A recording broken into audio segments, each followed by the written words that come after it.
Hey, what's up everybody? Welcome to Epic Future Space. My name is Mike, and we're going to be talking about space news here. So before I get into what's been going on currently, I want to show you guys some really great footage I got on this camcorder here at the Space Access Conference back in April. Unfortunately, the video files that this camcorder has aren't supported on the program that I've been editing my videos in.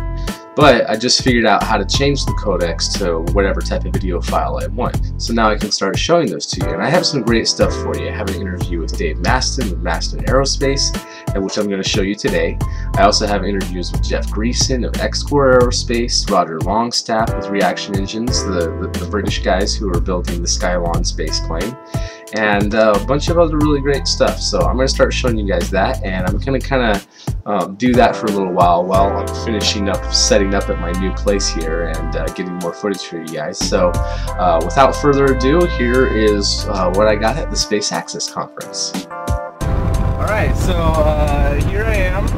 It's day 2 of the Space Access Conference.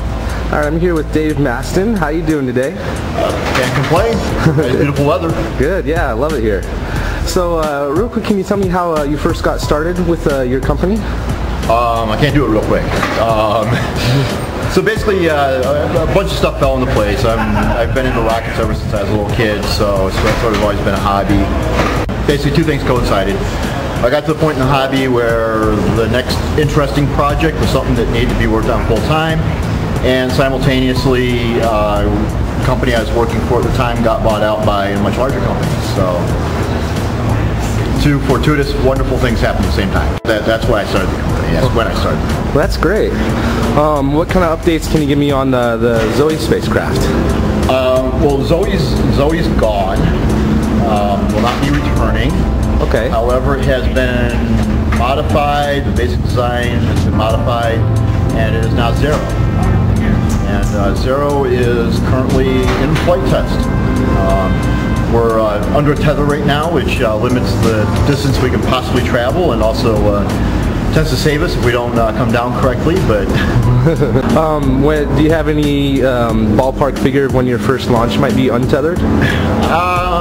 Not really. Yeah, no, I don't. It's whenever the test program advances to that point, that's when we'll do the free flights. Okay, great. And then my last question is, are you looking into any sort of partnerships with the Google Lunar X Challenge? We've talked to a couple of the teams that have announced their participation in Google Lunar X Prize, and that's about all I really have to say about it right now. Talks are in place, though. We've been talking to a few people, so. Okay, great. Well, thank you very much for answering my questions. Yep. I'm sorry, I apologize for the shaky video, everybody. But I realized after I left that there was another question that I wanted to ask Dave Masten, and after the fact I realized that there was a lot more questions I wanted to ask. But what I did want to ask was about a certain April Fool's joke that Space Vidcast played. Welcome to Space Vidcast 4.08 for Friday, April 1st, 2011. My name is Benjamin Higginbotham. With me, as always, is beautiful, lovely, wonderful, and talented Carrie Ann Higginbotham. And we've been doing this show for about a little over 4 years. A little over 4 years now. And from the beginning, we've always wanted to really make the show into something big, something awesome. And that requires not just money. I mean, it certainly takes money for the hosting and for the travel and going to launch events, but it also takes time as well. And decent facilities. And up until this point, we've been very lucky to be here at the Crow River Coffee Company, but we're going to be announcing a little change tonight. We're excited to say that we have actually been acquired by Masten Space Systems, as you can see in the banner at the bottom. And Space Vidcast, shortly after STS-134, will be moving down to Florida, where Masten is setting up a whole new team in that area. We'll be part of that.